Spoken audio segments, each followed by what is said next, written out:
Hello students, अग्रसर academy के YouTube channel पे आप सभी का स्वागत है।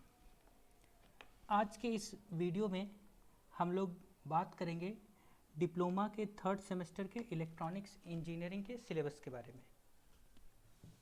आपका कोई भी सेमेस्टर शुरू होता है तो सबसे पहले आपको अपना सिलेबस पता होना चाहिए। आपका जो सिलेबस होता है ना, वो बताता है कि इस सेमेस्टर में आपको कितना पेपर पढ़ना है ना, थ्योरी पेपर कितना है, प्रैक्टिकल कितना है और टर्म वर्क कितना है ना। ये सभी जो चीज़ है इनका डिटेल्स जो है आपके सिलेबस में दिया हुआ रहता है। तो आइए इस वीडियो में हम लोग इन सब चीज़ों को डिटेल में डिस्कस करेंगे। तो ये जो सबसे पहला बात है कि ये सिलेबस है उसको हम लोग डाउनलोड कहाँ से करेंगे, है ना।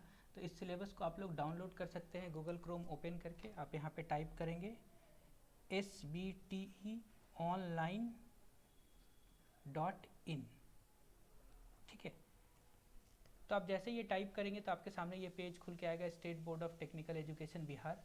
और ये जो सबसे ऊपर है यहाँ लिखा हुआ देखिए, click here to download syllabus of semester third, ठीक है। आप इस पर क्लिक करेंगे तो यहाँ पे सारे ब्रांच, जितने भी ब्रांच है सबका नाम है और उसका सिलेबस है, ठीक है।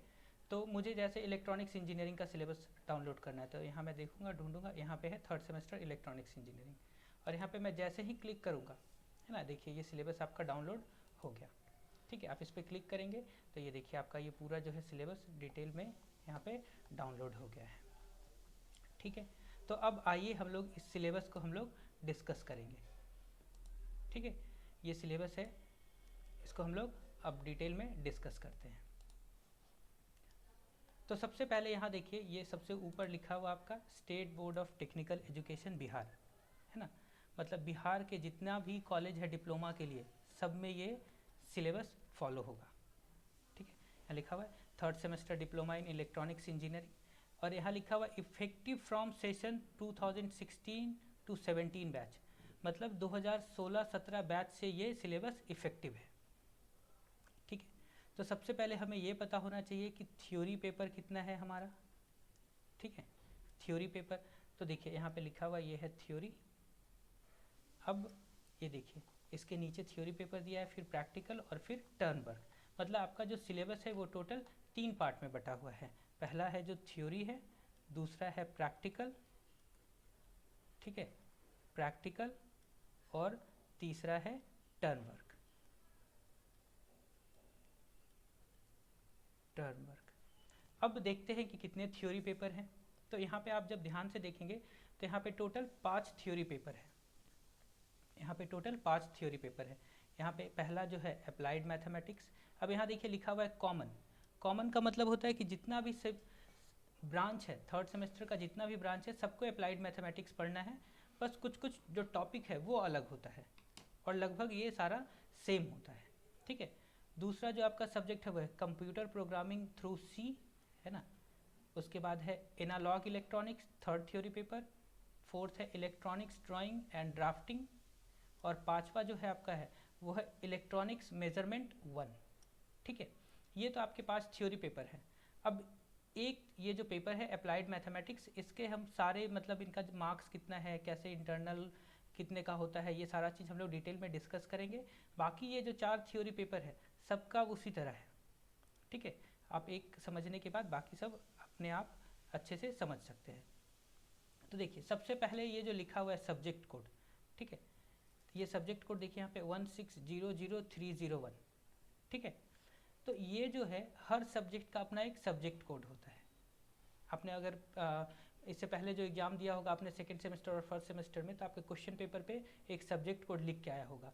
तो मतलब आप जो आपका अप्लाइड मैथमेटिक्स का जो पेपर आएगा उसका जो सब्जेक्ट कोड होगा वो 1600301 होगा, ठीक है। उसके बाद है टीचिंग स्कीम, है ना, पीरियड्स पर वीक, मतलब एक वीक में इस क्लास का कितना पीरियड होगा, तो ये 4 दिया हुआ है यहाँ पे, ठीक है। मतलब एक वीक में इसका 4 क्लास होगा। ये सब जो आपका शेड्यूल बनता है उसमें काम आता है, ये आपके काम का नहीं है। उसके बाद है आवर्स ऑफ एग्जाम, 3 दिया हुआ है, मतलब ये जो एग्ज़ाम होगा वो 3 घंटे का होगा, ठीक है। अब बात करते हैं कि ये कितने मार्क्स का है। तो देखिए ये 100 मार्क्स का है, ठीक है। और ये जो 100 मार्क्स है इसको 3 पार्ट में बांटा गया है। सबसे पहला जो है टीचर्स असेसमेंट, ठीक है, टीए जिसको बोलते हैं, ये 10 मार्क्स का होता है। ये जो 10 मार्क्स है ये आपके क्लास के टीचर देंगे, आपका अटेंडेंस का पर कैसा है उसको देख के वो जो असाइनमेंट देते हैं आप टाइम पे उसको सबमिट करते हैं या नहीं करते हैं, वो सब चीज़ों को ध्यान में रखते हुए ये आपका 10 मार्क्स दिया जाता है। उसके बाद है आपका क्लास टेस्ट, है ना। क्लास टेस्ट कुछ लोग इसको मिड सेमेस्टर एग्जाम भी बोलते हैं, ये 20 मार्क्स का होता है और ये आपके कॉलेज में ही होता है, ठीक है ना।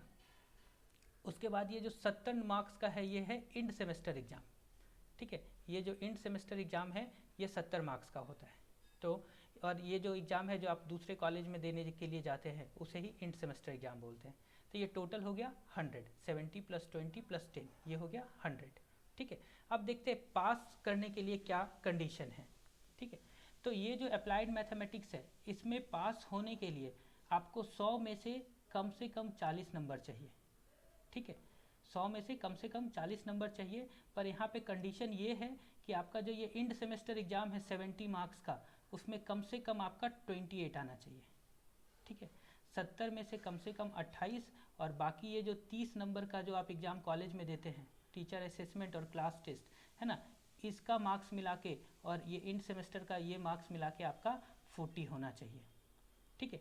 जैसे मैं एक एग्जांपल देता हूँ यहाँ पे कि अगर किसी बच्चे का इंड सेमेस्टर में एग्जाम में आता है 28 मार्क्स और वो क्लास टेस्ट और टीचर असेसमेंट मिला के ले आता है 12 मार्क्स, तो उसका टोटल हो जाता है 40 मार्क्स। मतलब पास होने का उस सब्जेक्ट में जो मिनिमम क्राइटेरिया है वो फुलफिल कर रहा है, ठीक है। अगर किसी बच्चे का मान लिया जाए कि इंड सेमेस्टर एग्जाम में उसका मार्क्स आ गया 27, है ना, उसके रिजल्ट पे 27 मार्क्स लिखा हुआ है और इधर वो ले आता है 13, है ना, टोटल हो जाता है उसका 40, लेकिन वो पास नहीं हो पाएगा। क्यों? क्योंकि इंड सेमेस्टर एग्जाम में उसका 27 मार्क्स है, ठीक है। इसमें मिनिमम 28 होना ही चाहिए तभी पास हो पाएगा। अगर कोई बच्चा है इंड सेमेस्टर एग्जाम में 40 नंबर ले आता है और इधर क्लास टेस्ट में कुछ भी नहीं आता है ना, इधर तो भी वो अब इसको टोटल करे तो वो 40 आ जा रहा है ना, टोटल 40 आ जा रहा है, इसका मतलब वो उस सब्जेक्ट में पास है। कंडीशन आपका ये है कि इंड सेमेस्टर में आपका मिनिमम 28 होना चाहिए, ठीक है। आई होप आपको ये चीज़ समझ में आ गया होगा। उसके बाद बात करते हैं यहाँ पे ये क्रेडिट है, हर सब्जेक्ट का अपना एक क्रेडिट होता है, ठीक है। ये जब आपका SGPA निकलता है उसमें काम आता है ये चीज़, ठीक है। तो ये आई होप कि आप लोगों को अप्लाइड मैथमेटिक्स के बारे में सब समझ में आ गया होगा। अब ध्यान से जब देखेंगे कंप्यूटर प्रोग्रामिंग थ्रू सी, इसमें भी जो सारा मार्क्स है उसी तरह से इसमें भी डिस्ट्रीब्यूट किया गया है। 100 मार्क्स को 10 नंबर का टीचर असेसमेंट, 20 मार्क्स का ये क्लास टेस्ट और 70 मार्क्स का इंड सेमेस्टर। पास मार्क्स का भी क्राइटेरिया सब में सेम है, बाकी जो चारों थ्योरी पेपर है उसी में, ठीक है। तो अब यहाँ से देखिए जो आपका थ्योरी पेपर टोटल हो गया वो 5 थ्योरी पेपर हो गया और 100 मार्क्स का एक, तो टोटल मार्क्स जो हो गया थ्योरी पेपर का वो हो गया 500, ठीक है। उसके बाद बात करते हैं प्रैक्टिकल का, ठीक है। देखिए तो आपका इस सेमेस्टर में 3 प्रैक्टिकल होगा। पहला computer programming through C lab, ठीक है, computer programming through C lab. उसके बाद ये जो यहाँ पे देखिए सब्जेक्ट कोड के बारे में मैंने अभी डिस्कस किया था ऊपर, पीरियड्स पर वीक इसके बारे में भी डिस्कस किया था, आवर्स ऑफ एग्जाम इसके बारे में मैंने डिस्कस किया था। अब देखिए इसका जो मार्क्स है ये 50 मार्क्स का है, ठीक है। अब ये जो 50 मार्क्स है ये 2 पार्ट में बांटा गया है, ठीक है, इंटरनल और एक्सटर्नल। मतलब 15 मार्क्स का आपका इंटरनल एग्जाम होगा और 35 मार्क्स का एक्सटर्नल एग्जाम होगा। और इसमें जो पास होने के लिए आपको मिनिमम मार्क्स चाहिए वो चाहिए 20, ठीक है। और इस सब्जेक्ट का जो क्रेडिट है वो है 3।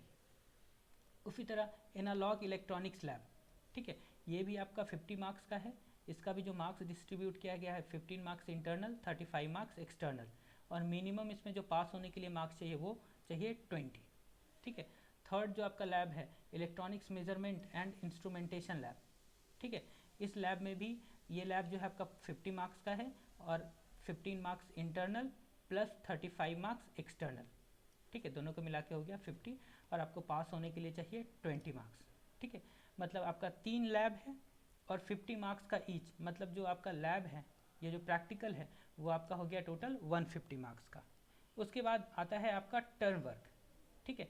तो देखिए ध्यान से, आपका एक टर्म वर्क है ना, उसका नाम है इलेक्ट्रॉनिक्स ड्राइंग एंड ड्राफ्टिंग, ठीक है, इलेक्ट्रॉनिक्स ड्राइंग एंड ड्राफ्टिंग, ये इसका सब्जेक्ट कोड है, ये पीरियड्स पर वीक। इसका जो मार्क्स है वो 100 मार्क्स का है, ठीक है। तो ये काफ़ी इंपॉर्टेंट है, 100 मार्क्स का ये आपका टर्म वर्क है। इसको जो डिस्ट्रीब्यूट किया गया है 30 मार्क्स इंटरनल और 70 मार्क्स एक्सटर्नल, ठीक है, 30 और 70 इसको ऐसा डिस्ट्रीब्यूट किया गया है। अब इसमें पास होने के लिए मिनिमम आपको चाहिए 40 मार्क्स, ठीक है। तो आपका जो टर्न वर्क है वो हो गया 100 मार्क्स का। तो अब बात करते हैं कि आपका टोटल कितना मार्क्स का एग्जाम होगा। तो जो आपका ये टोटल मार्क्स है, आपका जो टोटल मार्क्स है वो हो गया है आपका सभी कुछ को मिला के, मतलब theory paper plus practical plus turn work, ठीक है। ये जो टर्न वर्क है वो अलग अलग ब्रांच में अलग अलग हो सकता है। ऐसा नहीं है कि आप अगर इलेक्ट्रॉनिक्स का एक है तो एक ही टर्न वर्क है, तो मैकेनिकल का भी एक है, हो सकता है कि उसमें 3 टर्न वर्क हो, है ना, वो अलग अलग हो सकता है। तो आपका ये जो थ्योरी है ये 500 मार्क्स का है, ठीक है। 5 थ्योरी पेपर है, 100 मार्क्स का ईच, तो 500 हो गया। प्रैक्टिकल आपका 3 प्रैक्टिकल है 50 मार्क्स का ईच, तो ये हो गया 150। और आपका एक टर्न वर्क है और वो है 100 मार्क्स का, तो आपका टोटल जो मार्क्स हो गया वो हो गया 750, है ना। आपका टोटल मार्क्स हो गया 750। देखिए यहाँ पे लिखा हुआ है टोटल मार्क्स 750, ठीक है। तो ये जो टर्न वर्क है और ऊपर एक थ्योरी पेपर है ना, ये देखिए ये बिल्कुल मतलब दोनों सेम है ना, जैसे आप लोग इंजीनियरिंग ड्राइंग में करते थे, ठीक है। पर ये आपके ब्रांच से रिलेटेड ड्राइंग है, ऐसा नहीं है कि इलेक्ट्रॉनिक्स से वो जो आप लोग इंजीनियरिंग ड्राइंग में आप लोग करते थे उस टाइप का है, इसमें अलग है कुछ, ठीक है। ये आपके ब्रांच पेपर से रिलेटेड है और ये काफ़ी इंपॉर्टेंट है क्योंकि ये दोनों मिला के टोटल 200 मार्क्स का ये हो जाता है, ठीक है। तो आई होप कि आपको समझ में आएगा कि मार्क्स का डिस्ट्रीब्यूशन कैसे है, कितना थ्योरी पेपर है। एक अब जब इसके सेकेंड पेज में जाएंगे, आपका जो सिलेबस है उसका जो सेकेंड पेज में जाएंगे, तो यहाँ पे आप देखिए अप्लाइड मैथमेटिक्स है, उसका सिलेबस यहाँ डिटेल में दिया हुआ है ना। इस वीडियो में मैं सिलेबस की बात नहीं करूँगा, नहीं तो वीडियो काफ़ी लंबा हो जाएगा। जो मैथ्स के टीचर होंगे, है ना, जो यहाँ पे क्लास लेंगे, है ना, आपका क्लास भी इस पे चलेगा, तो जो इस यूट्यूब चैनल पे जो टीचर क्लास लेंगे वो इस सब्जेक्ट का सिलेबस को आपको डिटेल में डिस्कस करेंगे, है ना। यहाँ पे देखिए कितने यूनिट पढ़ने होते हैं, ये सारा चीज़ यहाँ पे दिया होता है। रेफरेंस बुक कौन कौन सा यूज़ करना है, ये सारा चीज़ जो है यहाँ पे दिया हुआ है, ठीक है। आप जैसे जैसे नीचे जाएंगे हर सब्जेक्ट जितना थ्योरी पेपर है उसका पूरा डिटेल यहाँ पे दिया हुआ है, ठीक है। 5 थ्योरी पेपर है, सारा का डिटेल दिया हुआ है। उसके बाद आपका बात आता है प्रैक्टिकल का, ठीक है। तो प्रैक्टिकल का भी सारा डिटेल यहाँ पे दिया हुआ है। प्रैक्टिकल में मतलब कि कौन कौन से प्रैक्टिकल लिखने हैं। बच्चों को ये कन्फ्यूज़न होता है कि सर जो ये प्रैक्टिकल है वो कितना कौन कौन सा प्रैक्टिकल लिखना है, ठीक है। ये तो थ्योरी पेपर है आपका 5वां थ्योरी पेपर। इसके बाद जब नीचे जाइएगा आप तो देखिए आता है फिर प्रैक्टिकल, है ना। ये है computer programming through C lab, ये जो आपका लैब है computer programming through C lab. अब इसमें देखिए 8 experiment to be performed in the laboratory, है ना। ये सारा चीज़ है डिटेल में यहाँ लिखा हुआ है, ठीक है। टोटल कितना एक्सपेरिमेंट करना है, 8 एक्सपेरिमेंट, ठीक है। अब कौन कौन से एक्सपेरिमेंट करने हैं ये सारा चीज़ यहाँ लिखा हुआ है, ठीक है। यूनिट 7 इसके ये जो है इसमें 7 यूनिट है, इसमें कौन कौन सा क्या है सब कुछ यहाँ डिटेल में दिया है, बुक के बारे में दिया हुआ है। तो आप इस सिलेबस के बारे में आई होप कि आपको एक ब्रीफ एक नॉलेज मिल गया होगा, ठीक है। आपका जैसे ये है एनालॉग इलेक्ट्रॉनिक्स लैब। अब इसमें कौन कौन से प्रैक्टिकल हैं ये सारा यहाँ पे दिया हुआ है, ठीक है। और उसके बाद बात करते हैं हम लोग टर्न वर्क का, ठीक है। ये आपका तीसरा लैब है electronics measurement and instrumentation lab. इसमें भी कौन कौन से प्रैक्टिकल करने हैं ये सारा चीज़ यहाँ पे दिया हुआ है। उसके बाद बात करते हैं हम लोग टर्न वर्क, ठीक है। टर्न वर्क तो ये जो ड्राइंग है जैसे आप लोगों ने वहाँ शीट बना के जमा किया था, यहाँ भी आपको शीट बना के जमा करना है और यहाँ पे टोटल दिया हुआ है, ठीक है। सब कुछ यहाँ पे दिया हुआ है टर्न वर्क में क्या है कैसे है, ठीक है। ये सारा कितने यूनिट हैं, ठीक है। उसके बाद देखिए टोटल सीट्स जो है, ठीक है, टोटल सीट्स जो है वो है 20, ठीक है। तो ये सारा डिटेल जो है यहाँ पे मेंशन किया हुआ है इस सिलेबस में। तो आई होप कि आपको समझ में आया होगा कि आपका कितना सब्जेक्ट है, कौन कौन सा पेपर आपको पढ़ना है, कौन सा कितने मार्क्स का है। मैं इस वीडियो के डिस्क्रिप्शन बॉक्स में एक लिंक भी दे दूंगा जिस पे आप क्लिक करके इस सिलेबस को डाउनलोड कर सकते हैं, या फिर आप चाहे तो आप SBT के वेबसाइट से भी डाउनलोड कर सकते हैं सिलेबस को। और आई होप कि आपको ये वीडियो पसंद आया होगा। अगर आपको ये वीडियो पसंद आता है तो आप अपने दोस्तों के साथ भी शेयर करें ताकि ज़्यादा से ज़्यादा लोग इसका बेनिफिट उठा सकें। इसके बाद भी अगर आपके मन में कोई डाउट रह जाता है तो हमारे कमेंट बॉक्स में लिख के आप हमें बता सकते हैं। हम लोग कोशिश करेंगे कि आपका जो भी दिक्कत हो वो जल्दी से जल्दी दूर कर दिया जाए। और अगर हमारा वीडियो अच्छा लगता है तो आप हमारे चैनल को लाइक कीजिए, सब्सक्राइब कीजिए, ताकि और जो भी इन्फॉर्मेशन है वो आपके पास जल्दी से जल्दी पहुंच जाए।